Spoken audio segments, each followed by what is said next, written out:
جو آپ صلی اللہ علیہ وسلم کی وائف اور بچے پیچھے رہ گئے تھے، جیسے حضرت سودا، حضرت فاطمہ، حضرت ام کلثوم، تو پھر ان کو حضرت ابوبکر کے بیٹے حضرت عبداللہ بن ابوبکر ساتھ لے کر آئے، اور ان کے ساتھ یقیناً حضرت عائشہ بھی تھیں، اور ان کے حضرت ابوبکر کے اپنے گھر والے بھی تھے، ان سب نے پھر اکٹھے ہجرت کی، لیکن اس میں آپ صلی اللہ علیہ وسلم کی جو بیٹی ہیں حضرت زینب، ان کو ان کے شوہر ابو العاص نے، جو اس وقت تک مسلمان نہیں ہوئے تھے، انہوں نے ہجرت کی اجازت نہیں دی اور انہیں روک کر رکھ لیا۔ تو اب مدینہ آنے کے بعد مسلمانوں کی یہ سچویشن تھی کہ اوبویسلی جب انوائرمنٹ اتنا چینج ہوا، ماحول فرق تھا دونوں شہروں کا، تو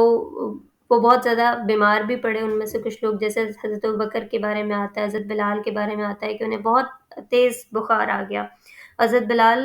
نہ صرف سکھ ہوئے بلکہ وہ ہوم سک بھی ہو گئے، انہوں نے بہت زیادہ مکہ کو مس کرنا شروع کیا، اور یہ بہت ہی نیچرل سی بات ہے کہ جب بھی ہم یقیناً ایک جگہ سے دوسری جگہ ٹریول کر کے چلے جاتے ہیں اور ہمیں پتہ ہوتا ہے کہ اب ہمیں یہاں کچھ عرصے کے لیے رہنا ہے، تو وہ جو ہمارا ہوم ٹاؤن ہوتا ہے ہم اسے بہت مس کرتے ہیں، اور میرا خیال ہے ہم میں سے سب جو یہاں پر ہیں وہ اس ایکسپیرینس سے گزرے ہیں۔ تو حضرت بلال بھی اسی طرح کے ایکسپیرینس سے گزر رہے تھے کہ وہ کہہ رہے تھے کہ کاش کوئی رات ہو کہ میں مکہ میں گزار سکوں، اور میں کسی وقت جو ہے مجنہ کے چشمے پر پہنچوں، آ کے کسی چشمے کا نام لے کر، اور کبھی میں مکہ کی پہاڑیوں کو دیکھوں۔ تو ہم سب نے ایسا ایکسپیرینس کیا ہے کہ اپنی وہ جگہیں جہاں سے ہم آتے ہیں، وہ گھر، وہ محلہ، وہ مارکیٹس، وہ کھانا، ہر چیز ہمیں یاد آتی ہے اور ہم اسے مس کرتے ہیں۔ مجھے تو لٹرلی شروع میں خواب آتے تھے کہ میں کبھی دوبارہ پاکستان جا بھی سکوں گی یا نہیں جا سکوں گی۔ تو آئی ایم شیور آپ سب نے ایکسپیرینس کیا ہوگا۔ تو ہجرت ان کے لیے کوئی اتنی ایزی، اتنی انجوائبل چیز نہیں تھی، اس سب سے وہ گزرے، اور پھر وہاں آ کر جب ایک انوائرمنٹ ایک شہر سے دوسرے شہر کا چینج ہوتا ہے، تو اس میں بھی مختلف طرح کی بیماری انسان کو، بخار وغیرہ ہو سکتا ہے، ناٹ بیماری، کہ انوائرمنٹ کا ماحول جو چینج ہو جاتا ہے۔ تو اس پر پھر رسول اللہ صلی اللہ علیہ وسلم نے بہت خوبصورت دعا کی اور اللہ تعالیٰ سے کہا کہ اللہ تعالیٰ مدینہ کو بھی ہمارے لیے اسی طرح محبوب کر دیں جس طرح آپ نے ہمارے لیے مکہ کو محبوب کیا تھا، یا اس سے بھی زیادہ، اور مدینہ کی فضا کو ہمارے لیے صحت یاب بنا دیں اور اس کے پیمانوں میں برکت دے دیں۔ اور رسول اللہ صلی اللہ علیہ وسلم کی یہ دعا واقعی قبول ہوئی کہ اس حد تک صحابہ کرام کو مدینہ سے محبت ہو گئی تھی کہ اگر ان میں سے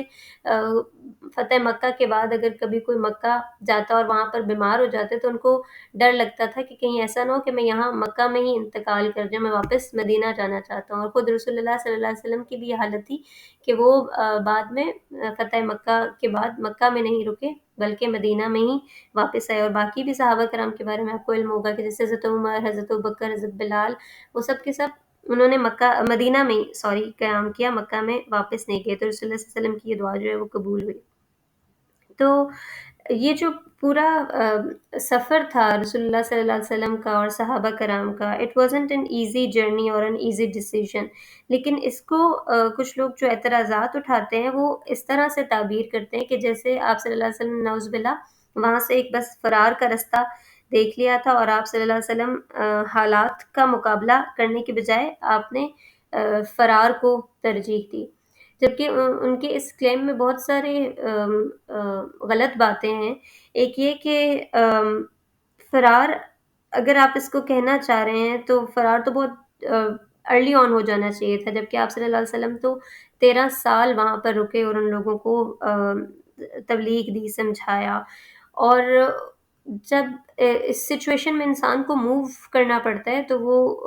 اس طرح کی ریلوکیشن نہیں ہوتی جیسے ہماری کمپنیز ہمیں دیتی ہیں کہ ہمارے سارے ساز و سامان کے ساتھ اور پوری فیسلٹیز کے ساتھ آپ ایک جگہ سے دوسری جگہ موو کرتے ہیں، بلکہ وہ تو مجبوری کی حالت میں وہاں سے نکلے، اپنا گھر، اپنے املاک، اپنے گھر والے تک جو لوگوں کو چھوڑ کر جانے پڑے، اپنا شہر، اپنا ملک، اس کی یادیں، بچپن کی یادیں جہاں پر آپ بورن اینڈ براٹ اپ ہوئے ہوتے ہیں، وہ سب چیزیں چھوڑ کر اور ایک بالکل نئے سرے سے زندگی کا انہوں نے وہاں پر جا کر آغاز کیا۔ اور اس کو اللہ تعالیٰ قرآن پاک میں مینشن بھی کرتے ہیں کہ اخرجوا من دیارہم بغیر حق الا ان یقولوا ربنا اللہ، کہ وہ اپنے گھروں سے ناحق نکالے گئے، انہیں مجبور کیا گیا اپنے گھروں سے نکلنے کے لیے صرف اس بات پر کہ وہ کہتے تھے کہ اللہ تعالیٰ ہمارا رب ہے، یعنی ایک اللہ۔ بالکل یہ ویسی ہجرت تھی جیسی اصحاب کہف کی تھی کہ وہ مجبور کر دیے گئے تھے اپنے گھروں کو چھوڑنے پر۔ اور اس میں بھی مزید کچھ ایسے لوگ تھے جو کہ ہجرت نہیں کر سکے تھے، اور جب وہ ہجرت نہیں کر سکے تھے تو تب بھی کفار مکہ نے ان کے لیے زندگی کو بہت تنگ کیا ہوا تھا، اور اس کا بھی ہمیں قرآن پاک میں ملتا ہے کہ وہ دعا کرتے تھے کہ ربنا اخرجنا من هذه القرية الظالم اهلها، کہ اللہ تعالیٰ ہمیں اس بستی سے نکالیں جس کے رہنے والے ظالم ہیں، ہم پر ظلم کرتے ہیں۔ تو